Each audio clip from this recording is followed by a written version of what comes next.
Thank you so much for checking out this informational recording about our upcoming hearing clinic to the island of Cozumel.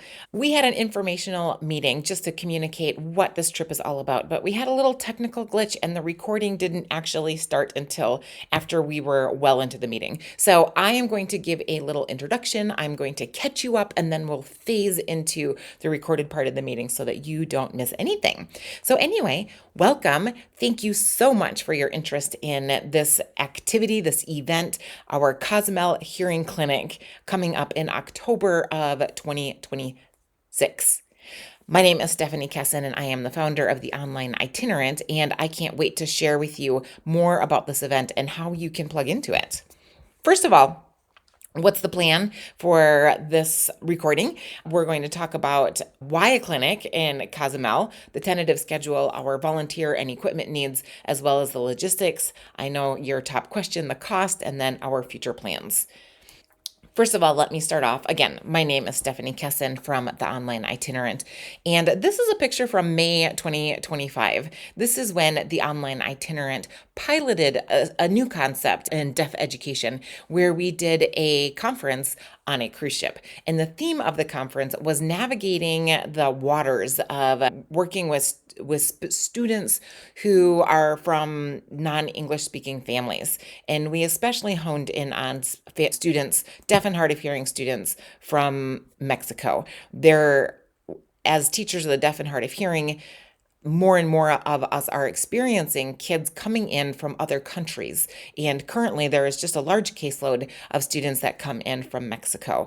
And what we have seen as a field are students that have come in that have not had hearing technology when they were in Mexico. They didn't have access to their education either because they couldn't hear it, or maybe because they didn't even go to school. And here we are left with trying to navigate and support them as best as we can and support their families who are new to the United States and trying to navigate a system that is literally completely foreign to them. So the best way to really understand this, the Online Itinerant decided, was to not only learn about it, but actually to get our feet on the ground. So we piloted something really special and something unique where we did a conference on a cruise ship. We cruised to Cozumel, Mexico. While we were in Cozumel, Mexico, we met with a school there that had a number of our deaf and hard of hearing students. We met the staff, we fell in love with the staff, and we recognized truly their needs. This is a picture of all of us, our small pilot group. I will tell you that when we got off this boat, we were changed. We truly were changed. I think we all thought that we knew what we were going into. We had expectations. We'd worked with these students. We'd worked with these families here in the US. But when we actually were on the ground and we actually saw the school and met the kiddos, it really impacted us in a really special way. So this is a picture of the school. It is the school. We were really shocked when we went inside the school.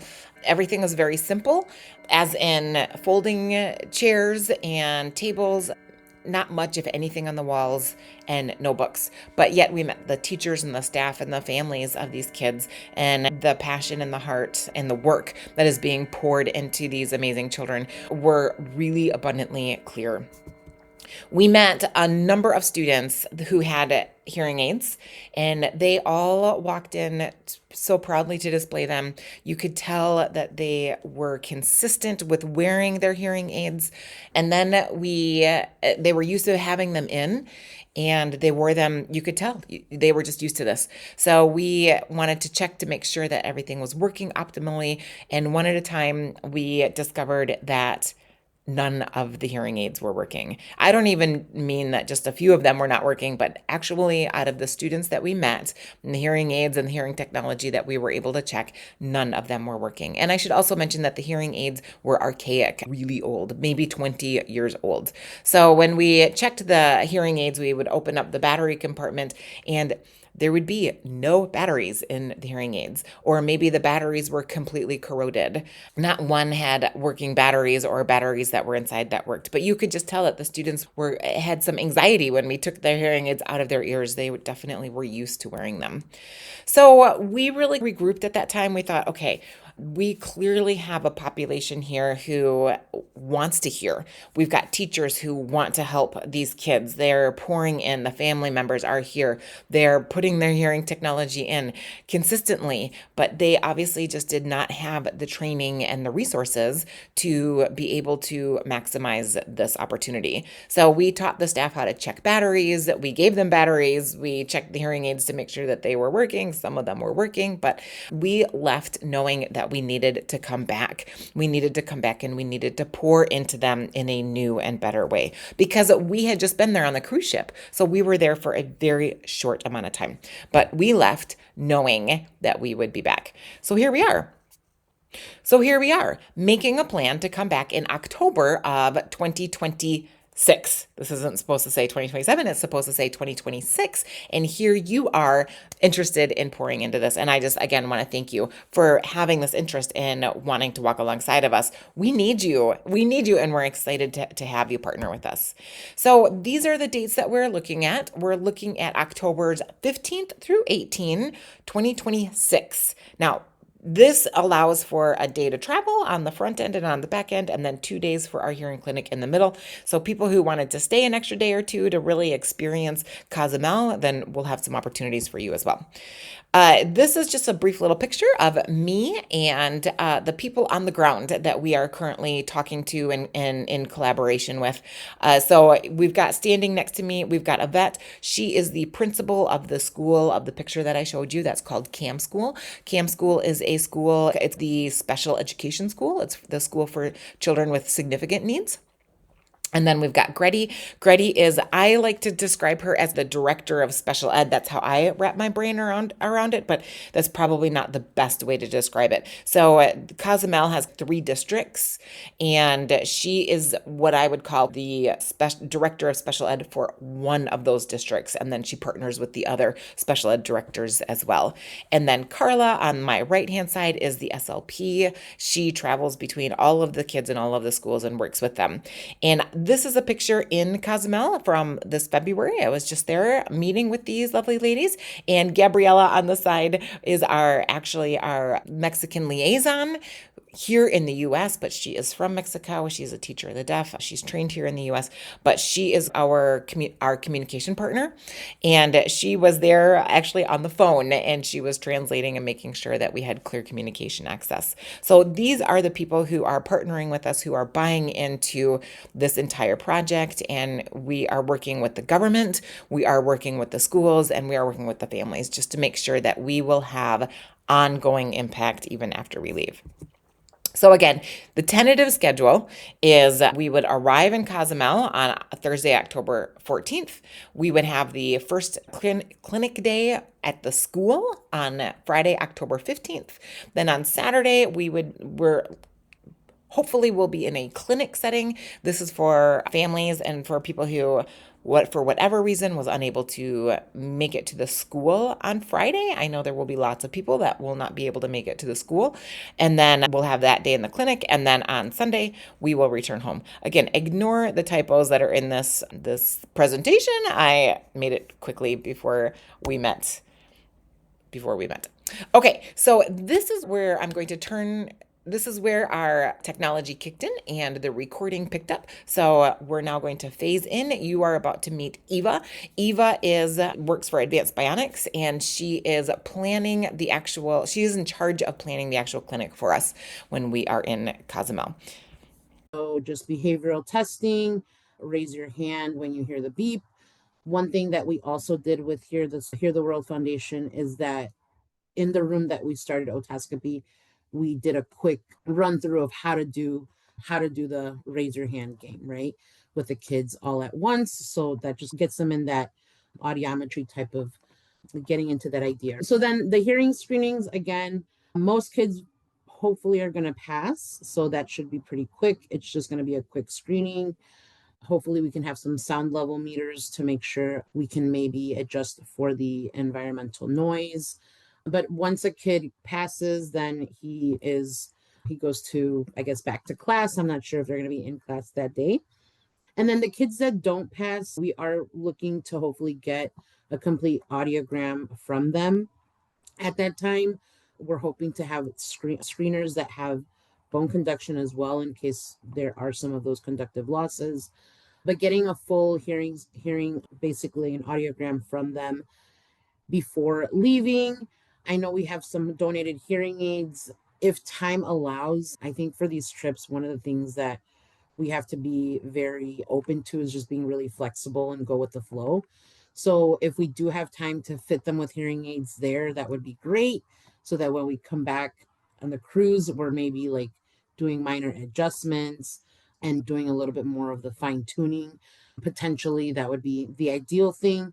But if we can at least get an audiogram so that we can then program when we're back here in the States and then bring them programmed for Cozumel because when we land, I don't know if you mentioned it, but we're going to have a very limited time the day of the when we land with the cruise. So we're really trying to be as efficient as possible when we do these screenings. So that's basically what it's going to look like. I do anticipate because it's going to be about 260 kids that we will be working through the entire day. So just being mindful about that. I think the main things that we're looking for are we would love to have at least 5 to 6 Spanish speakers. I'm including myself as one. I see a few on this call. So I think we should be good there. And then for otoscopy, it could be definitely we would prefer an audiologist. Not necessary to speak Spanish for that one. And then about 2 to 3 people that would be comfortable with cerumen removal. If we can bring irrigation systems to avoid like poking around, that would be the most ideal thing. So yeah, if you're feeling comfortable with that, please let us know what your skill set and comfort is with those things as well. And then also tympanometry.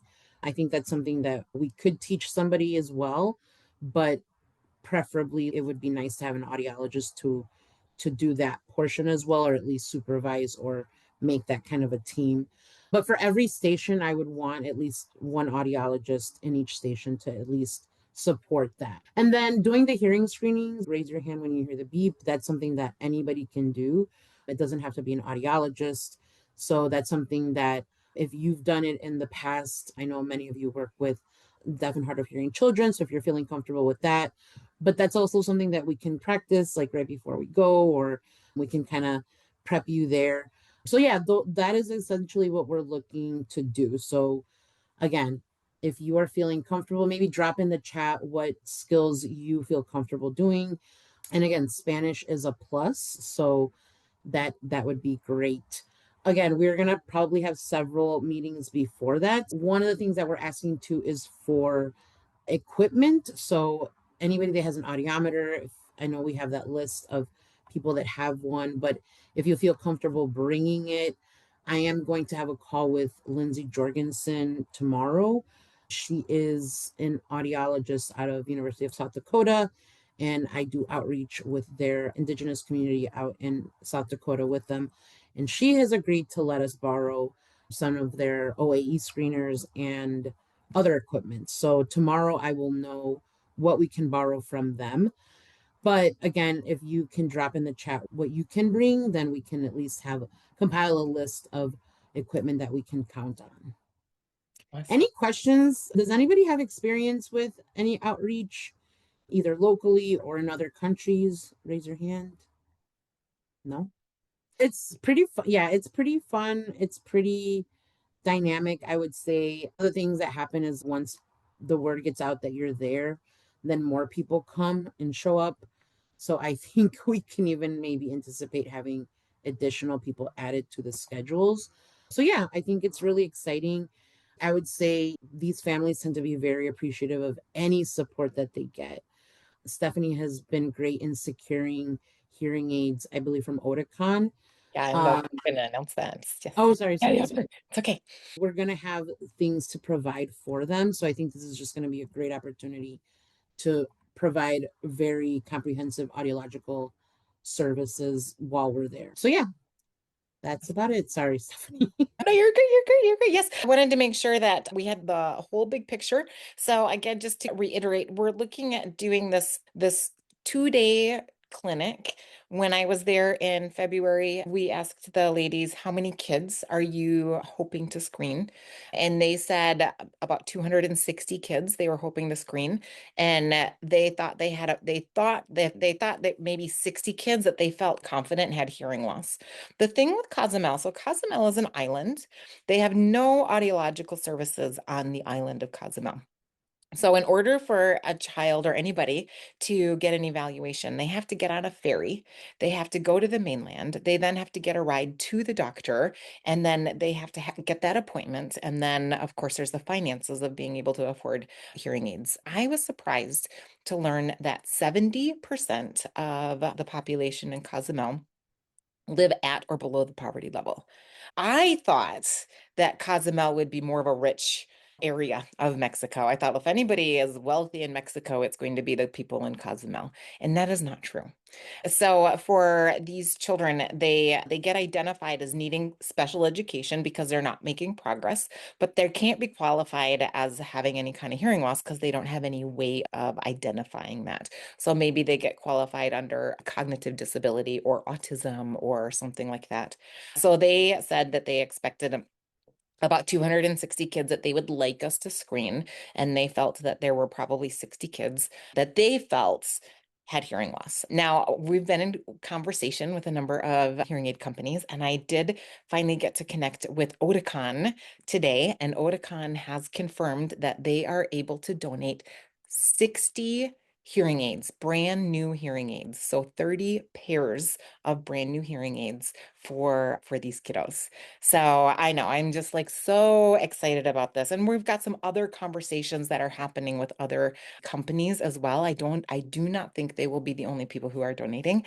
I just don't have any formal announcements to make about anybody else, but they are committing to provide 60 hearing aids, 30 pairs, and they want to know what variety of hearing aids we want, the super high powered ones or the middle powered ones or the low powered ones. And let me check my notes here real quick. Hold on.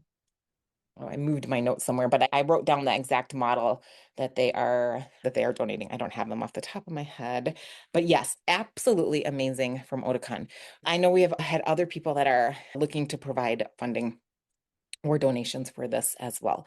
And again, this is just the beginning because we know that there are a lot more needs. And most importantly, the goal is to be able to pour in and build the capacity for these people. But you can understand that they just don't have the resources. They have the heart, they have the desire, they just don't have the people to come in and walk alongside of them. And so the online itinerant is committed to supporting these children on both sides of the border of Mexico because I feel like those kids are our kids. If we're a family of providers, and it doesn't matter where you live, we want to be able to improve the potential of these kids. So I see some questions in the chat about, are they rechargeable or are they not rechargeable? I need to ask some questions to see what kind of electricity, what kind of power, what is going to be best to be able to provide and bring. They are also going to provide care kits for each one of the hearing aids. And for some of the accessories, maybe reach out to Oak Tree Products. We've got a number of people that we are currently having conversations with. So the tubing, the cleaning kits, Amy, cleaning kits will be in those care packages. The tubing, one of the tubing is we're looking into tubing. We're also looking for donations for people to help provide some of that. We're working on a supply list because I know we've had a lot of people who have said they would like to provide some potential funding towards that. And so I've got some information on some of this. Okay, let me just go back to let me see if there's any more questions in here that I can I address. think, Yeah, go sorry, can ahead. I address the ear mold impression one? Please do. Uh, Yes, thank you. that's a really good point. One thing that we think about with these projects is also sustainability. And while it would be great to supply the kids with an ear mold, we were also thinking about using the comply tips as more of a long-term solution because we could leave behind several packs and they can be easily cleaned. Just the thing with the ear mold is like if we don't replace the ear mold when they grow, I know the humidity is a big issue. So that was my consideration, but I think if you have any ideas, I don't know what the model are of the devices are going to be, but I think if they were BTEs, and they could do maybe like even a slim tube for the older children, then we can supply them with a bunch of domes and show them how to clean it, or just a regular tube. So yeah, if you have any ideas of what would be more sustainable long term, please drop it in the chat or email. I think you have Stephanie's email, but we can also brainstorm and maybe at the next meeting talk about that. But I think that's something that I think, yeah, so the drying kit for sure is indispensable. I think those we can hopefully get several donated. Yeah, so maybe even knowing that this is the big reason we wanted to do this trip in October, to prepare for everything in January. But yes, if you have any ideas on how this can all be sustainable. Also with electricity, I know definitely it's not as stable as it is here in the States. So batteries may be a better option. But again, any ideas, please. It just really depends, right? So just to answer a couple questions, the Oticon, what they've committed to us are the BTEs, the power aids, the super power aids, and the ultra power aids. Now, just to clarify, we've got the 2 days in October. And then to do the testing, if we can fit some hearing aids and dispense them at that time, that's amazing. But then we are making a return trip in January. And that is when we get back on a cruise ship. And we've got some amazing special guests, including Tina is one of our special guests. Michelle, who, if you're familiar with Michelle, she's got a great following, Mama Who Hears. She is an audiologist in California. And we also have an ASL comedian, Keith Wan, who is a performer. And we've got some other people that we're connecting with and some other just really great guests. It will be another conference. So it will be a conference on the cruise ship. So another opportunity for you to get some professional development, also for you to connect and network with some amazing people in the field, teachers of the deaf, but also other audiologists and other clinicians and just other really just great people to learn from as we dig into how do we best support the needs of these kids who are from families who maybe are not English speaking. So not exclusive to Spanish speaking, but any child who's from a family that's maybe new to the US. And this whole system is new, and the language is new, and all of it is new. So, how can we best get to them and support them? Okay. Any questions just about the overall picture? I'm going to talk money next, but any questions before I step into that? No questions? Great. Wonderful. Okay. We are currently in the process of looking for donations, but I'm going to give you some numbers without that because I don't have anything finalized, so I cannot commit to that yet. So I want to give you, for those of you who are like, I am on board with this, I have a heart for this, I've got a place for this, and sign me up. I just want to give you some preliminary numbers. And here we go. The expenses that we are looking for is for, first of all, airfare. So, of course, airfare is who knows what airfare is going to be in 6 months, but wherever you are, we want to get you to Cozumel. So, that is that expense. That's probably the biggest expense that you'll have. After that, we've got the food, the hotel, and then the incidentals.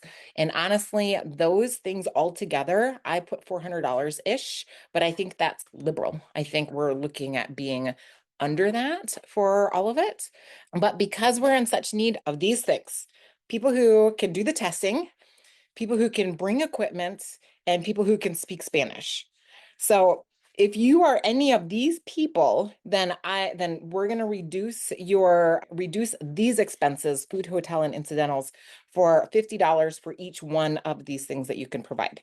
So if you are an audiologist and you're able to come and do testing, then I'm going to provide $50 for that.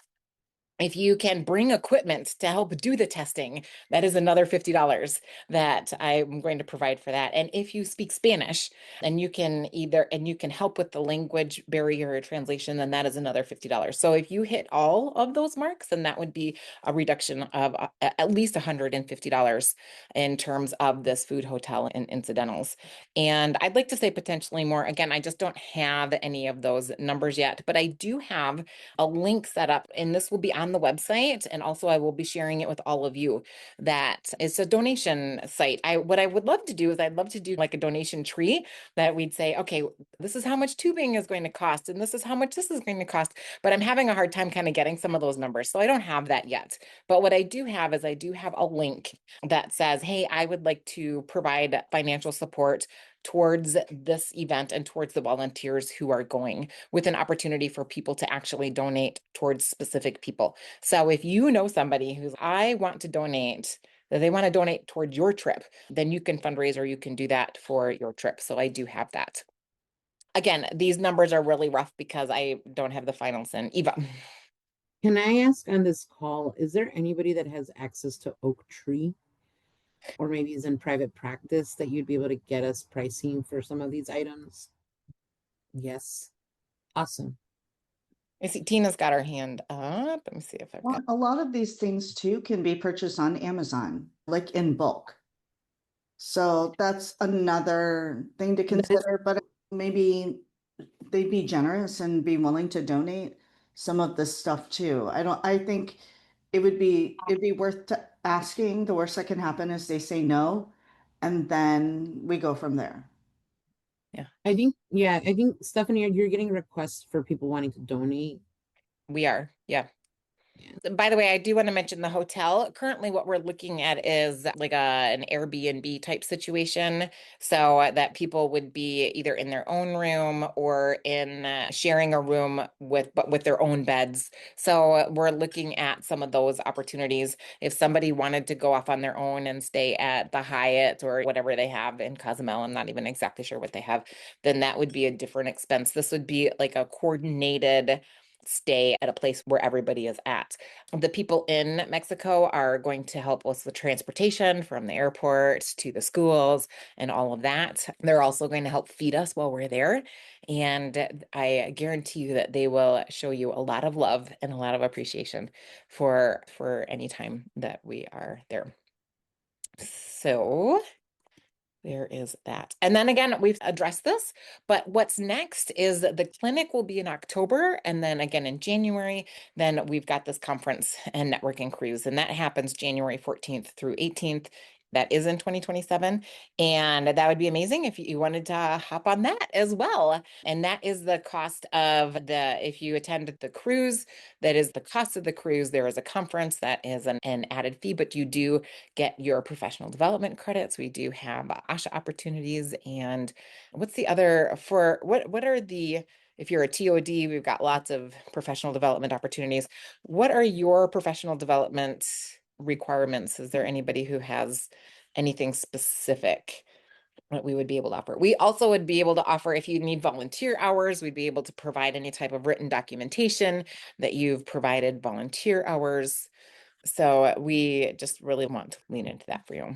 Okay. And again, here are our special guests that will be on the cruise ship. We currently have 60 rooms on the boat, and we've already sold 30 rooms. There's a lot of people who are really excited about just the opportunity to just connect with their people in this really fun and relaxing way, and a great way to learn and build your own knowledge as well. That's it. All right. I know that's a lot of information in a little bit of time, but let me go ahead and open it up for questions, thoughts, concerns. Hello. So I'm Carla. I'm an audiologist. Sorry if you hear my kids and my dog upstairs.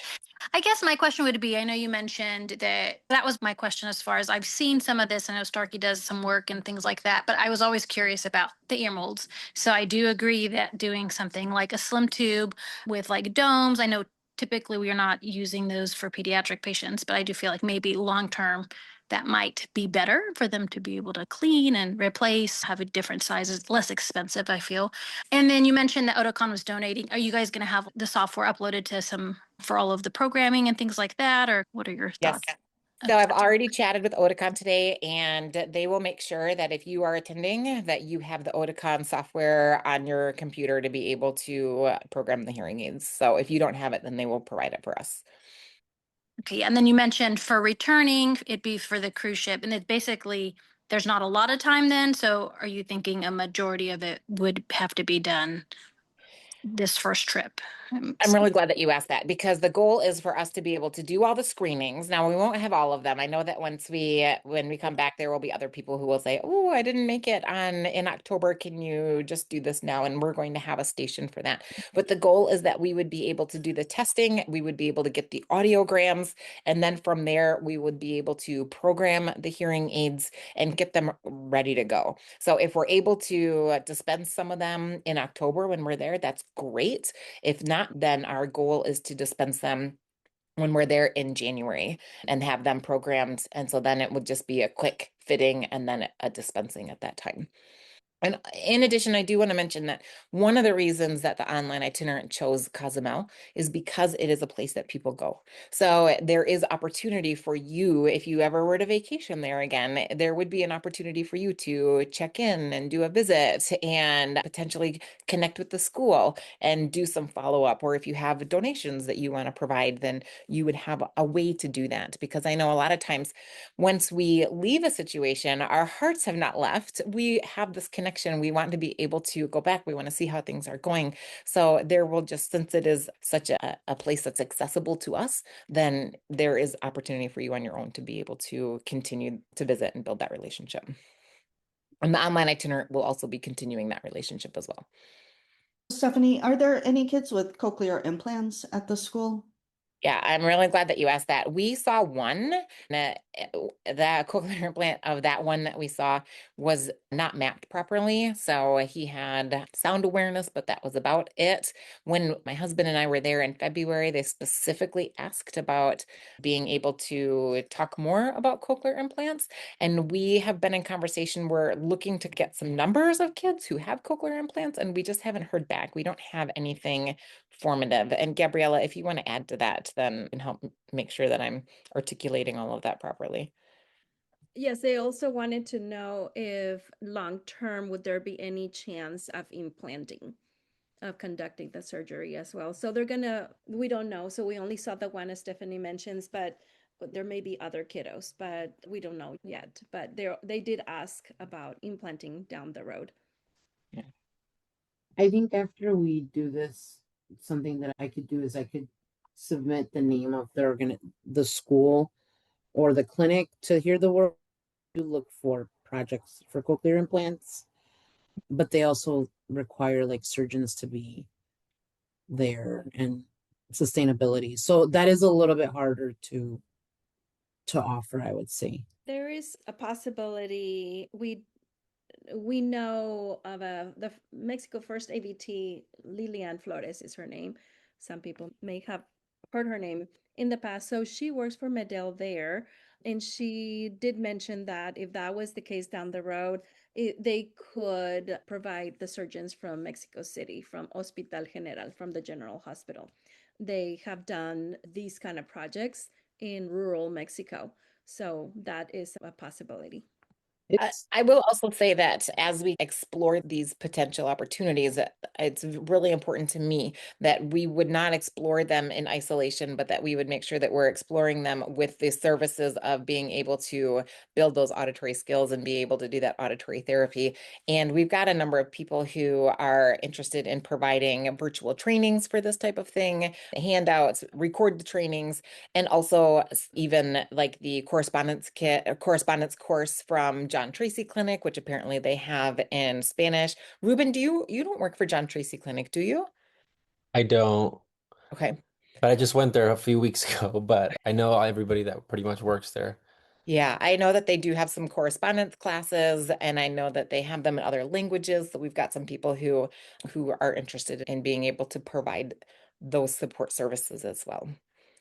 I'm also thinking, we keep talking about hearing aids and implants, but I think we should also think about BAHAs because so many of these kids have conductive losses. So maybe like approaching Medell to talk about donating some adheres or Cochlear to donate some their BAHAs or even Oticon Medical for their ponchos.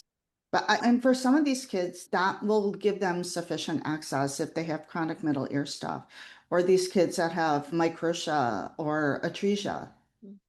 We have thought about the BAHAs, and I appreciate you bringing it up because I will definitely follow up. And like I said, I have been in contact with Oticon, and they basically said, just tell us what you need. We'll make sure to send. So a little bit of it is a little tricky because right now we don't have our feet on the ground. We don't exactly know what we need, but I think that they are willing to be able to have that conversation, potentially send us some equipment, and then if we need to swap out something for another device, then they're willing to do that. Yeah, and with Oticon, there's Oticon that has the hearing aids and even things like the Edumite, but then there's Oticon Medical that has Sapanto, and they're the same but a little bit separate. So when you talk to your contact at Oticon, you might want to make sure that the Oticon Medical is Yeah, on board about possible bone conduction. thank you. Appreciate that. Great point.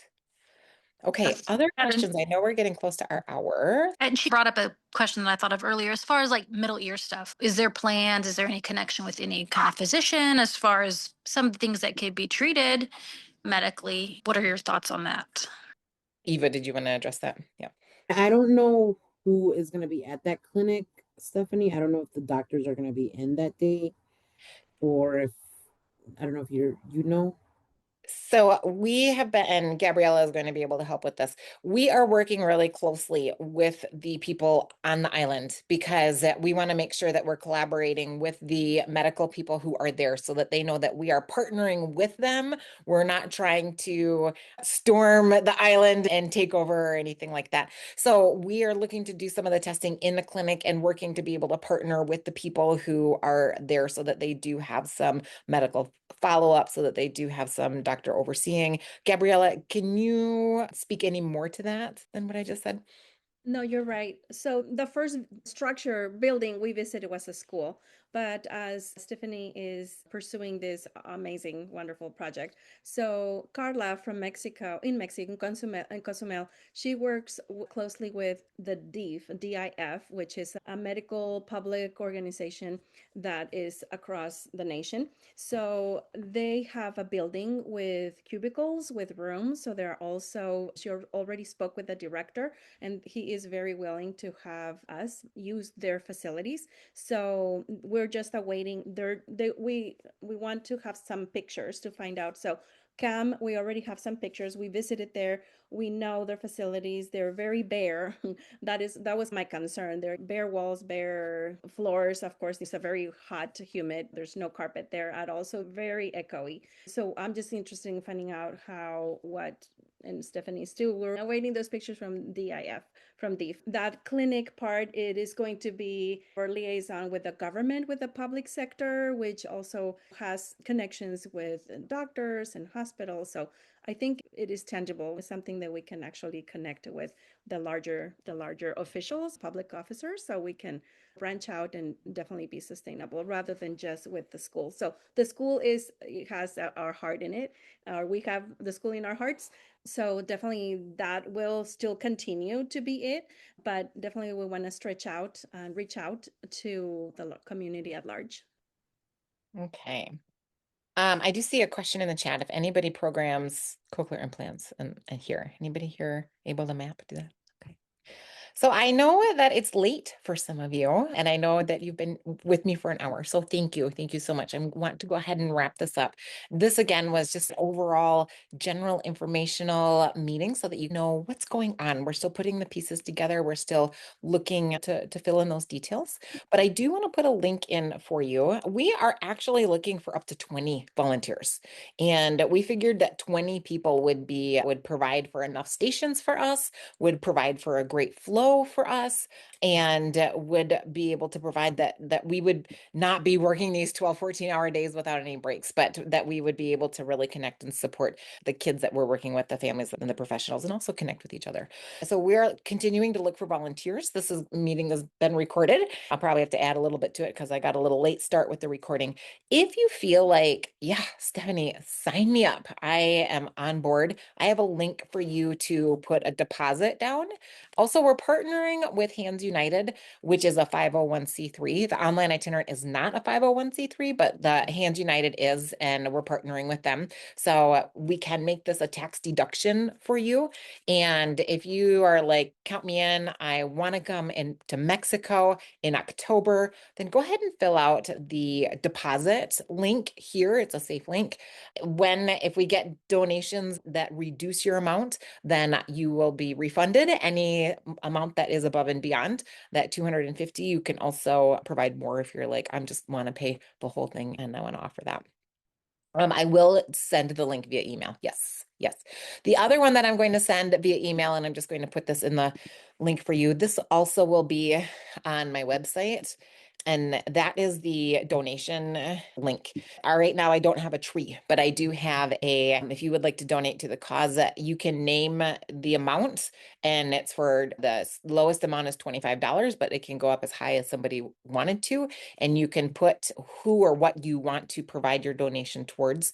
So feel free to share this. This will go on my social media, but it will also go on my website, and you'll be hearing more about it. We are wanting to get our numbers and finalize everything probably by the end of July is what we'll be wanting to do, so that we really can finalize exactly what this is going to look like. I do not have a firm date in mind yet, but you can look for an email that would have the end of July, beginning of August for us to do that. Again, airfare will be on your own because everybody's coming from different parts, but we will be able to connect with each other and plan potentially for people to arrive at the same time so that we can get transportation, everything. But this is not a one and done meeting. If you are anybody here, yeah, sign me up. If you feel that way, put it in the chat. Let us know who's excited. Yes, sounds amazing. Give us some love. Let us know what your vibes are. Carla, she's giving me a thumbs up. She's in. Emily is in. Ooh, I love it. I love it. This is just great. Amy's got some love. I think it's going to be really amazing. I'll tell you, those of us who went when did we go? In May? We were changed, honestly. Would you say that, Gabriella? I think that everyone there really left with a part of their hearts in Cozumel, and we were there for like literally 8 hours. We were not even there for this. You can be on the lookout for an email from me. Thank you for spending your evening, and I am so excited that you're interested in this because you're going to change some lives. If you come on board, I promise you, you're going to change the lives and the futures of some amazing kids right on the other side of the border in Cozumel, Mexico. So thank you, everybody. I'm going to hang out here if anybody's got any questions. Otherwise, have a great night. Thank you. Oh, Ruben, I'm so excited that you're interested. Love it. All right, everybody. Have a great night.